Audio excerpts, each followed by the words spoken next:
Oggi bene, masih di Mea Culpa. Saya menemukan dua buku yang berasal dari wilayah yang berbeda hari ini, tetapi saling mendukung. Sebelum saya bicara tentang judul buku ini dan sekilas tentang isinya, saya membuat video ini masih berkaitan dengan kemarin itu. Pentingnya menajamkan apa yang mau kita cari, yang penting untuk hidup rohani kita. Sekarang ini banyak sekali informasi kita tangkap di media. Dari pemuka agama yang serentak menjadi influencer dengan berbagai bakat dan daya tarik. Sampai-sampai kita kehilangan esensi apa yang penting untuk makanan hidup rohani saya. Nah, apa dua buku yang saya temukan itu? Satu dari wilayah yang sangat serius, seorang penulis, Bart Ehrman namanya, Ehrman. Dia awalnya Kristen, akhirnya meninggalkan kekristenan. Nah, menarik untuk membaca bukunya, bagaimana sudut pandang seseorang yang akhirnya meninggalkan kekristenan. Nah, dia menulis satu buku dengan judul Misquoting Jesus. Salah mengutip Yesus. The story behind who changed the Bible and why. Kisah di belakang tentang siapa yang mengubah kitab suci dan mengapa. Nah, itu satu. Bukunya berat saya pikir karena ada di wilayah teologi. Nah, di kesempatan lain, masih juga hari ini saya menemukan buku lain dalam bahasa Jerman ditulis Die Falsche Vorbilder, para teladan yang salah. Buku ini ditulis oleh seorang perempuan Jerman untuk mengkritik para influencer masa kini yang hadir membawa konsep pemikirannya tidak teruji kebenarannya, tetapi sangat meyakinkan sehingga dengan gampang diinternalisasi oleh orang-orang muda, terutama mereka yang bukan hanya orang muda tetapi orang-orang yang dengan gampang percaya pada idolanya. Nah, kita sekarang mengenal istilah influencer yang tampil memukau di hadapan kamera dan sebenarnya memiliki kepentingan sendiri, tetapi membungkusnya dengan konsep berpikir yang ditawarkan. Contoh, percaya pada dirimu sendiri, kamu harus naik level, abaikan kata-kata orang, fokus pada pencapaianmu. Yang mana ini yang benar? Apakah memang saya harus abaikan kata orang? Kalau ternyata itu penting dan perlu, kalau ternyata yang saya lakukan salah, apakah saya harus berkeras hati pada yang saya lakukan? Padahal sudah benar-benar salah. Mayoritas orang, meisten, kebanyakan orang berkata salah dan saya tidak mau stres memikirkan kata-kata orang. Hidupku adalah hidupku. Saya cari makan dengan pekerjaan saya tidak dibiayai oleh mereka. Nah, apakah itu tanda keteguhan atau kebebalan? Nah, oke, ini dua wilayah yang berbeda, tetapi di video ini kita mau satukan. Satukan dalam arti ada benang merah yang mempertemukannya. Misquoting Jesus. Jadi saya mencoba melihat resensi tentang buku yang ditulis oleh Bart Ehrman ini.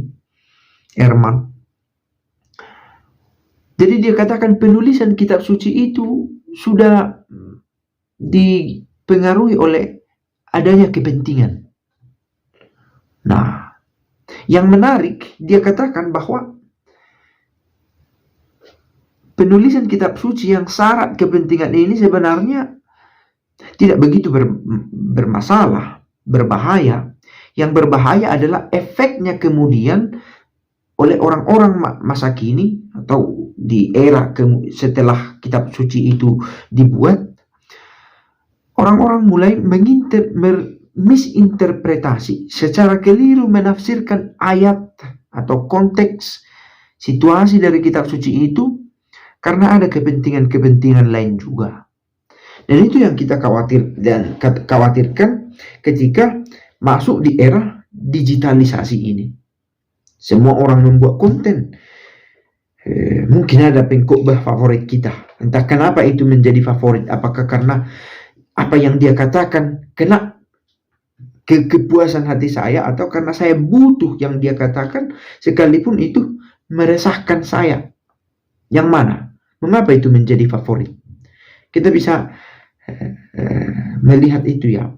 Karena sekarang media sosial itu milik semua orang. Tadi saya bertemu dengan seorang ibu, usianya 75 tahun, orang Indonesia, menikah dengan orang Jerman di sini. Dan dia cerita banyak tentang channel ini, channel itu. Dia tahu pendeta ini, pendeta itu, berbicara tentang agama. Dia tulis komentar juga. 75 tahun. Maka saya yakin orang yang di bawah usianya banyak yang melek teknologi dan melihat fenomena para pengkhotbah, para pewarta yang serentak menjadi influencer, yang mengambil kitab suci, membagikannya untuk kepentingan. Tidak salah, tapi yang menjadi masalah adalah kepentingan macam apa. Saya kemudian berpikir, saya juga berada pada posisi itu. Saya tak menyebut influencer, tetapi saya membuat video untuk memengaruhi orang. Bahaya untuk memisinterpretasi kitab suci bisa saja muncul. Entah karena sengaja, karena ada ide yang mau ditawarkan, atau karena tidak sengaja, karena keterbatasan pengetahuan. Karena itu, pada akhirnya, dalam video ini harus dikatakan, toh kita membutuhkan senantiasa bimbingan Roh Kudus. Kita tidak bisa berhenti pada yang penting saya membaca kitab suci. Tidak. Kita butuh roh kebijaksanaan dari Roh Kudus untuk menuntun kita memahami apa yang kita baca. Dan itu masalah yang sering terjadi. Semua agama mengajarkan yang baik kok. Bahwa semua agama memuat yang baik, ya. Tetapi bagaimana konsep kebaikan itu diperkenalkan dan ditransfer sehingga memberi transformasi? Istilah semua. Ada ajaran agama. Di situ ditawarkan konsep tentang kebenaran, kebaikan, cinta. Lalu saya sebagai orang yang mengikutinya, bagaimana saya mendapatkan nilai itu dan nilai itu mengubah hidup saya? Kristen, saya Katolik. Saya mengikuti gereja Katolik. Gereja Katolik memiliki ide tentang bagaimana hidup bahagia, bertemu dengan Allah. Idenya ini disampaikan kepada saya oleh para pekerjanya, uskup, pastor, Gemeinde, kumpulan, Gemeinschaft. Lalu bagaimana kumpulan kebersamaan ini membantu saya mengarahkan hidup saya? To influence. Itu dia kan. Mudah-mudahan ide yang saya tawarkan ini cukup terang dan bahasa saya tidak ribet, menajamkan. Akhirnya di hati kita proses itu terjadi karena dalam situasi masa kini banyak di false before builder, para teladan yang salah. Sebenarnya istilah itu bisa kontradiktif ya. Kalau dia salah, tidak mungkin jadi teladan.